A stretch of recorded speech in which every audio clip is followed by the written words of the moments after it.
नमस्कार, Vibhas Mishra astrology world में आप सबका पुनः हार्दिक स्वागत है। आज का जो एपिसोड है जिसमें मैं आपको बताऊंगा कि नवग्रह को कैसे किया जाए बलवान। अगर आपको लगता है कि आपकी कुंडली में अमुक ग्रह कमजोर है तो उसको कैसे बलवान किया जाए। सबसे पहले शुरुआत करता हूं ग्रहों का राजा सूर्य से। सूर्य अगर आपकी कुंडली में कमजोर है, कैसे पता चलेगा सूर्य कमजोर है? अगर आपकी मान सम्मान की कमी हो रही है, अगर किसी प्रकार की भी आप नौकरी की तैयारी कर रहे हो उसमें आपको सफलता नहीं मिल रहा है, अगर राजनीतिक के क्षेत्र में अगर आप सफलता हासिल करना चाहते हैं उसमें अगर आप सफल नहीं हो पा रहे हैं, तो ऐसी स्थिति में समझे कि आपकी कुंडली में सूर्य कमजोर है। सूर्य को बलवान करने के लिए रविवार के दिन गुड़ का दान, गेहूं का दान, केसर का दान और शुद्ध देसी घी का दान करने से सूर्य जो है वो बलवान होता है। सूर्य को बलवान करने के लिए माणिक रत्न भी धारण किया जा सकता है। अगर आपकी कुंडली में लगता है कि कहीं से भी चंद्रमा कमजोर है या फिर चंद्रमा कमजोर होने का लक्षण है कि मानसिक तनाव होना, बात बात पे क्रोध आना, अत्यधिक भावुक होना, एक ही बात को बार बार सोचना, नींद की कमी आना, तो समझ ले आपकी कुंडली में है चंद्रमा कमजोर। चंद्रमा को बलवान करने के लिए सोमवार के दिन आप सफेद चीजों का दान कर सकते हैं। सफेद चावल, सफेद तिल और दूध का दान कर सकते हैं। इसके अलावा अगर चंद्रमा कमजोर है तो ज्यादा जो जल है उसको व्यर्थ ना करें। कम से कम जल का खर्च करना, खासकर बाथरूम में ज्यादा पानी की बर्बादी ना करना, इससे भी चंद्रमा बलवान होता है। चंद्रमा को बलवान करने के लिए आप सोमवार को मोती रत्न भी धारण कर सकते हैं। अगर आपको लगता है आपकी कुंडली में मंगल है कमजोर, मंगल कैसे कमजोर होता है? अगर आप में बल, पराक्रम, पुरुषार्थ की कमी आ रही है, किसी प्रकार की भी नौकरी करने में बाधा आ रही है, जमीन संबंधित बाधा आ रही है, तो घर बनाने में बाधा आ रही है, तो समझ ले आपके कुंडली में है मंगल कमजोर। मंगल को बलवान करने के लिए मूंगा रत्न आप मंगलवार के दिन धारण कर सकते हैं। इसके अलावा तांबे का दान करना, मसूर की दाल का दान करना भी होगा सहायक।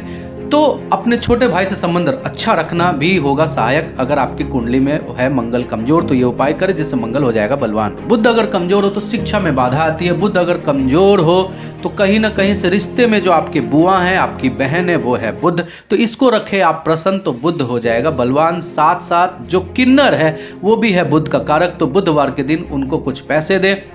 हरा मूंग का दान करना, हरा चीजें जो है, हरे प्रकार के जितने प्रकार की भी सब्जियां हैं उनका दान करना, हरे मूंग का दान करना। बुधवार के दिन आप पन्ना रत्न भी बुधवार के दिन धारण कर सकते हैं।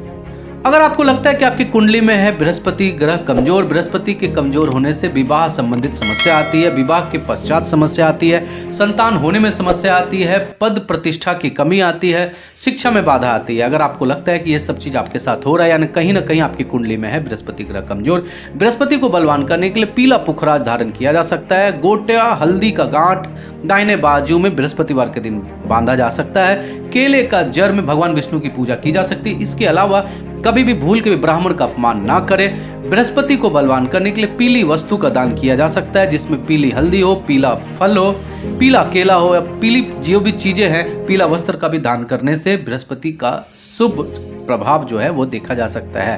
अगर आपकी कुंडली में है शुक्र कमजोर, कैसे पता चलेगा कि शुक्र कमजोर है? अगर विवाह के बाद पति पत्नी में किसी प्रकार की भी समस्या आ रही है, मानसिक और शारीरिक दोनों प्रकार की सुख में कमी हो रही है, संतान होने में कमी हो रही है, कन्याओं का विवाह होने में कमी हो रही है, अगर आप में आलसपन ज्यादा है, सौंदर्य की कमी है, तो आप समझ ले आपकी कुंडली में है शुक्र कमजोर। शुक्र को बलवान करने के लिए हीरा रत्न धारण किया जा सकता है। शुक्र को बलवान करने के लिए दही और चीनी का इस्तेमाल करना सर्वश्रेष्ठ है। इसके अलावा जितने प्रकार की भी मिष्ठान चीजें हैं उसका आप कुंवारी कन्याओं को दान करें। कुंवारी कन्या होती है शुक्र, उसको खीर पूरी का भोजन कराएं। सफेद चीज, सफेद वस्त्र का दान करना भी शुक्र को करेगा प्रभावित। इसके साथ साथ अगर आप इत्र का इस्तेमाल करते हैं तो इससे भी शुक्र जो हो जाता है बलवान।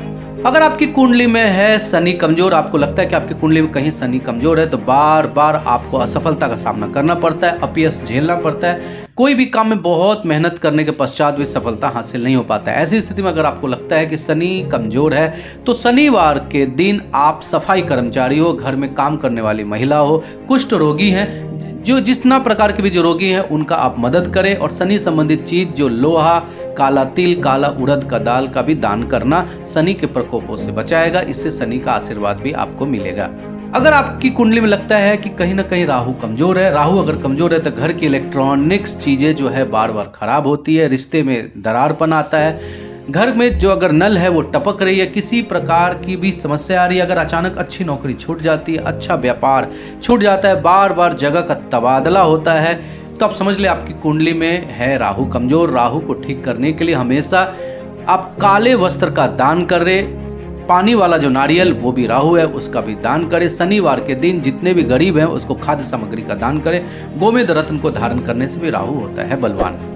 अगर आपको लगता है कि आपकी कुंडली में कहीं ना कहीं केतु कमजोर है, जिंदगी में जो भी घटनाएं जो अचानक घटती है वो उसका कारक केतु है, तो समझ ले कि जो घटनाएं अचानक घट रही है, सेहत आपका बहुत दुबला पतला है, बहुत खाने के पश्चात भी सेहत अच्छा नहीं रह रहा, तो समझ ले आपकी कुंडली में है केतु कमजोर।